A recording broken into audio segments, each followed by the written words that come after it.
এই ভিশনও শেয়ার করা যাবে না কারোর সাথে। আপনারা তো ব্যবসায়ী মানুষ, টিপস শিখাই দেয় কিছু।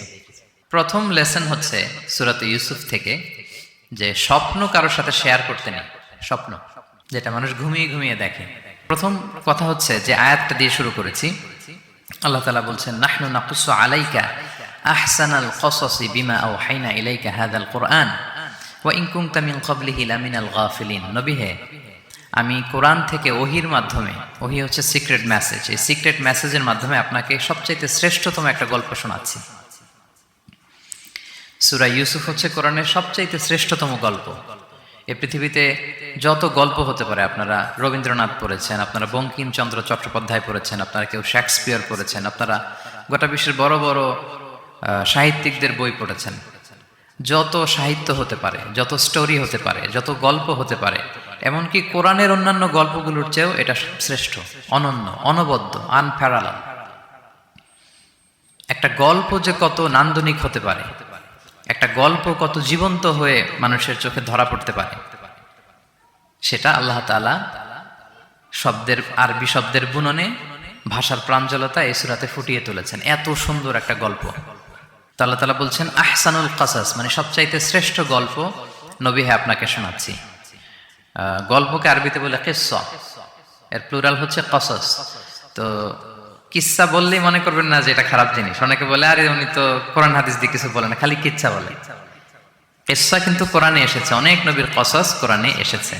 তো সেটা যদি কোরআন থেকে কিচ্ছা হয় বা ঘটনা হয়, স্টোরি টেলিং হয়, দ্যাটস গুড, অ্যাপ্রিশিয়েটেড, রেকমেন্ডেড। তো আল্লাহ গল্প কেন বললেন কোরআনে, এবং শ্রেষ্ঠ গল্প পরে আল্লাহ তাআলা স্টেটমেন্ট দিলেন আহসানাল কাসাস, সবচেয়ে শ্রেষ্ঠ গল্প ইউসুফের গল্প। কারণ কি? কারণ গল্প মানুষকে আকৃষ্ট করে। গল্প মানুষকে কি করে? আকৃষ্ট করে।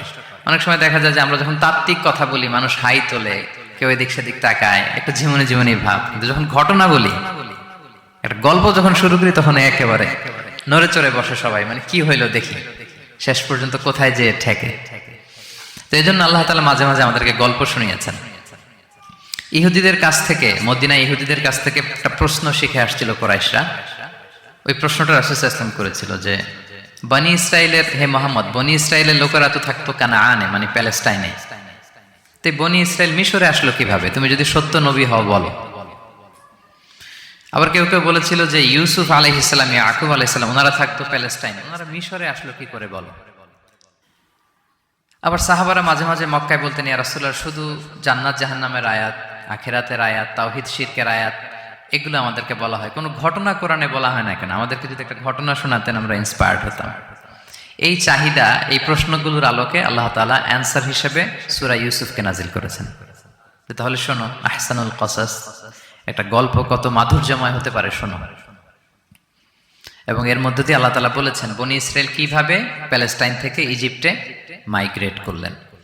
এভাবে অনেক নবীদের ঘটনা আল্লাহ তাআলা কোরআনে আমাদেরকে শুনিয়েছেন। আল্লাহ তাআলা বলছেন রুসুলান কদ কসাসনাহুম আলাইকা মিন ক্বাবলু ওয়া রুসুলাল লাম নাকসুসহুম আলাইক। অনেক নবীর ঘটনা হে নবী আপনাকে আমি শুনিয়েছি, আবার অনেক নবীর ঘটনা আমি শোনাইনি। তো যেগুলো আমি শুনিয়েছি এগুলো আবার আপনি আপনার উম্মতদেরকে শোনান। ফাকসুসিল কসাসা লাআল্লাহুম ইয়াতাফাক্কারুন। আপনি এই কিচ্ছাগুলো, ঘটনাগুলো আপনার উম্মতকে শোনান, যাতে করে তারা চিন্তাশীল হতে পারে। তাহলে এটা হচ্ছে ইন্ট্রোডাক্টরি ডিসকাশন, প্রাথমিক কথা, যে গল্প মানুষকে আকৃষ্ট করতে পারে, এজন্য গল্প মানুষের মনে দাগ কাটে, এবং একটা গল্প কত পাওয়ারফুল হতে পারে, নান্দনিক হতে পারে, এটা এই সূরার মধ্য দিয়ে আল্লাহ তাআলা আমাদেরকে বুঝিয়েছেন। আমরা কিন্তু প্রায় মহামানবদের গল্প শোনাই, সফল মানুষদের গল্প শোনাই। মিডিয়াতে মাঝে মাঝে দেখবেন যে কিছু প্রোগ্রাম করে যে সফল মানুষদের গল্প। তো গল্পগুলো কেন বলে? তাদের সফলতার গল্প শুনলে নিজেরও সফল হতে মনে চায়, মানুষ মোটিভেটেড হয় সফল মানুষের স্টোরি শুনলে। এখানে আপনারা অনেক ব্যবসায়ী আছেন, জীবনের শুরুটা ছিল অনেক কষ্টের, তাই না? একটা সময় পাড়ি দিয়ে এখন very big business magnate in Kuala Lumpur, মাশাআল্লাহ, অনেক বড় ব্যবসায়ী। তা আপনার হিস্ট্রিটা যদি আমাদের সাথে শেয়ার করেন, গল্পটা যদি বলেন, তখন আমরা অনুপ্রাণিত হব। এজন্য আল্লাহ তাআলা কোরআনে আমাদেরকে গল্প শোনান। তো এই সূরা থেকে আমরা কি কি শিখি? প্রথম যে লেসনটা আমরা শিখি সেটা হচ্ছে, যেহেতু আমি একেবারে ক্রিম লেসনগুলো আপনাদের সামনে আনবো, পুরো সূরাটা কভার করা তো সম্ভব হবে না। প্রথম লেসন হচ্ছে সূরাত ইউসুফ থেকে যে স্বপ্ন কারোর সাথে শেয়ার করতে নেই। স্বপ্ন যেটা মানুষ ঘুমিয়ে ঘুমিয়ে দেখে, এটাও স্বপ্ন। আবার আরেকটা আছে যেটা মানুষকে ঘুমাতে দেয় না, ওইটাও স্বপ্ন। স্বপ্ন যেটা মানুষ ঘুমায় দেখে, এটাও স্বপ্ন। আবার যেটা পাবার আকাঙ্ক্ষা মানুষকে ঘুমাতে দেয় না, ওইটাও কি স্বপ্ন। ওটারে ভিশন বলে। এই দুইটার একটাও কারোর সাথে শেয়ার করতে নেই। ঘুমের স্বপ্নও শেয়ার করবেন না, আর আপনার যে লং ভিশন ওইটাও শেয়ার করবেন না কারোর সাথে। এটা হচ্ছে প্রথম লেসন, স্বপ্ন শেয়ার করতে নেই। ছোট্ট ইউসুফ আলাইহিসসালাম স্বপ্ন দেখলেন 11টা তারা, চাঁদ, সূর্য ওনাকে সেজদা করতেছে। এই স্বপ্ন দেখি তার বাবার সাথে শেয়ার করলেন, ইয়াকুব আলাইহিসসালামের সাথে। ইয়াকুব আলাইহিসসালাম বললেন, লা তাকুসুস রুইয়াকা আলা ইখওয়াতিকা ফায়াকিদু লাকা কাইদা। ইউসুফ, তুমি আমাকে বলেছো ভালো, কিন্তু তোমার ভাইদের বলতে যেও না আবার, তাহলে তারা তোমার প্রতি কি করবে? জেলাসি করবে, ষড়যন্ত্র করবে। আর নি'মাতু মাহসুদা, এটা পৃথিবীর চিরাচরিত নিয়ম। আপনি যদি কোনো ব্লেসিংস পান আল্লাহর পক্ষ থেকে, অন্যদের চেয়ে আপনি একটু ডিফারেন্ট হন, আপনার অনেক কিছু থাকে, এটা সবার ভালো লাগবে না। আপনার ভালো জিনিস সবার ভালো লাগবে না। আপনার এই ভালো জিনিসের কারণে অনেকে আপনাকে ঘৃণা করবে। সো স্পেশালি যদি কোনো ভালো স্বপ্ন দেখেন, এট দ্য সেম টাইম খারাপ স্বপ্ন যদি দেখেন, এটা আপনি শেয়ার করবেন না কারোর সাথে। কারণ স্বপ্ন এটা কেবলমাত্র মন মস্তিষ্ক প্রসূত কোনো বিষয় না।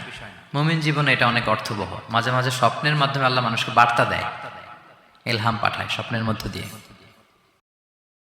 এজন্য বিজ্ঞ, প্রাজ্ঞ, শুভাকাঙ্ক্ষী কাউকে শেয়ার করা যায়। যার জ্ঞান নেই বা ব্যক্তিগত জীবনে পাপী, ভালো মানুষ নয় বা হিংসুক টাইপের, এদের কাউকে আপনার কখনো স্বপ্ন শেয়ার করবেন না। ভালো স্বপ্ন দেখলে শুকরিয়া করবেন আল্লাহর, আলহামদুলিল্লাহ, আল্লাহ কবুল করো। খারাপ স্বপ্ন দেখলে পানাহা চাবেন আল্লাহর কাছে। সুনানে তিরমিজিতে একটা বাব আছে, একটা চ্যাপ্টার, বাব লা তাকুসুর রুইয়া ইল্লা আলা আলিম আও নাসিহ। ভালো আলেম অথবা শুভাকাঙ্ক্ষী ছাড়া স্বপ্ন কাউকে বলতে যেও না, এই অনুচ্ছেদের নাম। এরপর এর কারণটা কি? কারণটা হচ্ছে ফাইন্নার রুইয়া তাকাউ আলা মা তুআব্বার। স্বপ্নের ব্যাখ্যা যেমনটা করা হয় তেমনটাই হয়। আপনি একটা স্বপ্ন দেখলেন, একজনকে একটা বললেন, সে হুট করে একটা ব্যাখ্যা দিয়ে দিল, ওইটাই হয়ে যাবে। এটা আপনার জন্য ভয়ঙ্কর হয়ে যেতে পারে। লা ইউহাদ্দিসু বিহা ইল্লা লাবিবান আও হাবিবা। আপনার শুভাকাঙ্ক্ষী, আপনার বন্ধু, আপনার ভালো চায়, এদেরকে বলতে পারেন। কিন্তু যার এই ব্যাপারে জ্ঞান নেই, হুটহাট করে ব্যাখ্যা করবে, এরকম কাউকে বলা যাবে না। কারণ যেমন ব্যাখ্যা করা হবে তেমনটা হবে। ইউসুফ আলাইহিসসালাম ভালো স্বপ্নের ব্যাখ্যা জানতেন, ইয়াকুব আলাইহিসসালাম ভালো স্বপ্নের ব্যাখ্যা জানতেন, আল্লাহ রাসূল সাল্লাল্লাহু আলাইহি ওয়াসাল্লাম ভালো স্বপ্নের ব্যাখ্যা জানতেন। আবু বকর রাদিয়াল্লাহু তাআলা আনহু সাহাবীদের মধ্যে সবচেয়ে ভালো স্বপ্নের ব্যাখ্যা জানতেন। ইভেন রাসূল সাল্লাল্লাহু আলাইহি ওয়াসাল্লাম মাঝে মাঝে স্বপ্ন দেখে আবু বকরকে বলতেন, দেখি ব্যাখ্যা করো তো তুমি। তাবিঈদের মধ্যে মুহাম্মদ ইবনে সিরিন খুব ভালো স্বপ্নের ব্যাখ্যা জানতেন। এক লোক এসে মুহাম্মদ ইবনে সিরিনকে বলল যে, আমি দেখলাম আমার ছেলে পানি খেতে খেতে পেটটা এত বড় হয়ে গেছে। এই একই স্বপ্ন আরেকটা লোকও দেখলো, দেখে এক মূর্খের কাছে জিজ্ঞেস করলো। সে বলল, সর্বনাশ, এত বড় পেট হয়ে গেছে, তোমার ছেলে তো মারা যাবে। ঠিকই কয়েকদিন পরে ছেলেটা মারা গেল। আর একই স্বপ্ন দেখে এই লোক মুহাম্মদ ইবনে সিরিনকে জিজ্ঞেস করেছিল, উনি বলেছেন যে তোমার ছেলে তো অনেক বড় আলেম হবে। ঠিক তাই হয়েছে, ওই ছেলে অনেক বড় আলেম হয়েছে। তো ফাইন্নার রুইয়া তাকাউ আলা মা তুআব্বার। স্বপ্নের ব্যাখ্যা তেমন হয় যেমন এটার ব্যাখ্যা করা হয়। রাসূল সাল্লাল্লাহু আলাইহি ওয়াসাল্লাম একবার স্বপ্নে দেখলেন যে তিনি, ওনাকে দুধ দেয়া হয়েছে, বাটিতে দুধ খাচ্ছেন, পরে আঙ্গুলের ফাঁক থেকে দুধ বেরোচ্ছে। এই সামান্য একটু দুধ রাসূল সাল্লাল্লাহু আলাইহি ওয়াসাল্লাম উমরে ফারুককে দিলেন। সাহাবারা বললেন, মাযা আউয়ালতা বিহি ইয়া রাসূলুল্লাহ, এটা তাওয়িল কি?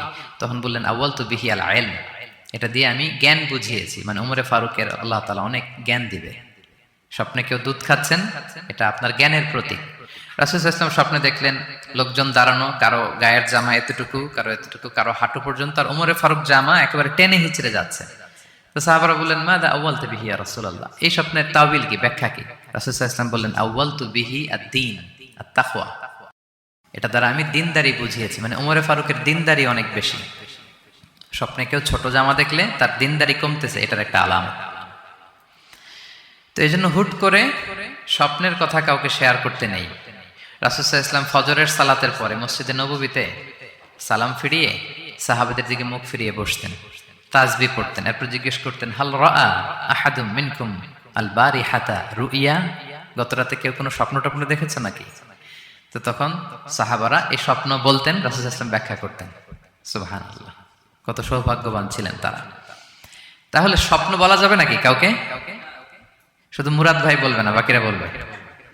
স্বপ্ন বলবেন কাউকে না। খুবই শুভাকাঙ্ক্ষী, আপনার একেবারে ক্লোজ ফ্রেন্ড, তাকে বলতে পারেন। আর অনেক বড় আলেম, যিনি ভালো ব্যাখ্যা করতে পারবেন, আপনাকে গাইড করতে পারবেন, তাকে বলবেন।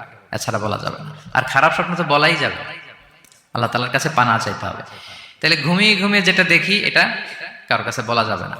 আর যেটা পাওয়ার আকাঙ্ক্ষা মানুষকে ঘুমাতে দেয় না, ওইটাও একটা স্বপ্ন। বলে না যে আমার জীবনের স্বপ্ন আমি এটা করব, এটাও স্বপ্ন। এই ভিশনও শেয়ার করা যাবে না কারোর সাথে। আপনারা তো ব্যবসায়ী মানুষ, টিপস শিখাই দেয় কিছু। বিশাল বড় একটা কিছু প্রজেক্ট নিছেন, শুরু করার আগে আপনি বলে ফেলছেন শেষ, আর এটা হবে না। দেখবেন যে এখান থেকে কনস্পিরেসি, ওইখান থেকে শত্রুতা, ওইদিকে এটা করছে ওইটা করছে, আপনি আর আগাতেই পারবেন না। দুঃখজনক হলেও সত্য, আমরা বাংলাদেশিরা তো এগুলোতে অভ্যস্ত। সবার মধ্যে কম বেশি জেলাসি কাজ করে ন্যাচারালি, আমাদের বাংলাদেশিদের এটা আরো বেশি। আমি আমার প্রায় আলোচনাতে বলি যে আমাদের জাতীয় খেলা হাডুডু হওয়ার কারণ হচ্ছে এই খেলার ধরনটাই এমন। একজন সামনে যেতে চায়, 10 জন পা ধরে পিছনে টানতে চায়। তো একটা গল্প শুনেছিলাম এরকম, যে এক লোক জাহান্নাম ভিজিট করতে গেছে। এক এক দেশের লোকদের জন্য এক এক জাহান্নাম, প্রত্যেক জাহান্নামের উপর একজন রক্ষী ফেরেশতা।